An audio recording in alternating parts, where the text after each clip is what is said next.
राज्यात जय शिवाजी म्हणायच्या अगोदर जय जिजाऊ म्हणलं जातं, त्याच राज्यात स्त्रियांवर आज ही परिस्थिती. त्यावेळी कोपर्डे पराटपकांनंतर संपूर्ण महाराष्ट्र पेटून उठला. त्यावेळी त्या नराधमाने आमच्या आई बहिणीची अबू उठली आणि आज पुन्हा महाराष्ट्रात तीच परिस्थिती. कदाचित हे नराधम विसरले असेल की आमच्या राजाने स्त्रीकडला हात लावला नाही, तर स्त्रीकडे फक्त वाईट नजर करणाऱ्या माणसाचा चौरंग केला. पण जरी असंच चालत राहिलं तर कदाचित आम्हाला आमच्या महाराजाची शिक्षा परत अंमलात आणावी लागेल. तुम्हाला सगळ्यांना वाटत असेल की हा मोर्चा का आपल्या बहिणींवर बलात्कार करून त्यांना मारण्यात आलं, त्यांच्यासाठी श्रद्धांजली म्हणून हा मोर्चा. जी घटना आज मुंबई कोलकाता या ठिकाणी होते, उद्या ती आपल्या गावात, आपल्या घरात, आपल्या दारात आणि आपल्या आई बहिणींपर्यंत नाही यावी म्हणून हा मोर्चा. उद्या जर कुणी आपल्या आई बहिणीकडे वाईट नजरेने बघितलं तर हा जनसमुदाय बघेल, त्याच्या मनात धमकी बसली पाहिजे की इथले लोक आपल्या आई बहिणीसाठी साम दाम दंड भेद कशाचाही वापर करायला पुढे मागे बघणार नाही.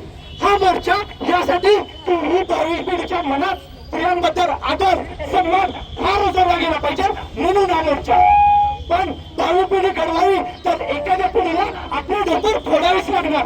महाराज सोळावे शक्यच बनले की जर स्त्रियांची परिस्थिती बदलायची असेल तर स्त्रियांचे खेळ बदला. कारण आपण स्त्रियांना घेऊ शकत नाही. घरकुल डॉल्स हे स्त्रियांचे खेळ बदला, स्त्रिया बदलतील. आपण आता 15 ऑगस्ट साजरा केला म्हणजे आपला स्वातंत्र्य दिन. कदाचित पण असं स्वातंत्र्य काय उपयोगाचं की समाजातल्या एका घटकाला दिवसातल्या 24 तास स्वातंत्र्य, की असं स्वातंत्र्य काय उपयोगाचं की देशातल्या एका घटकाला 24 तास स्वातंत्र्य आणि दुसऱ्या घटकाला सकाळ ते फक्त 6 पर्यंत. एखादी मुलगी घराच्या बाहेर पडायला लागले की तिच्यावर प्रश्नांच्या गोळ्या चालवल्या जातात. तू कुठे चाललीस, का चाललीस, कशाला चाललीस, कुणा सोबत चाललीस आणि पुरुषांसोबत होतं का? जेव्हा आपली आई बहीण घराच्या बाहेर कुठल्याही भीतीशिवाय पडेल तेव्हा खरं आपला स्वातंत्र्य. पण आपल्याला आपली मुले यशस्वी नाही तर संस्कारशील घडवायचे. एखादा मुलगा घरात रडत असू दे, आई अरे माझं बाळ, मुलं कधी रडतात का?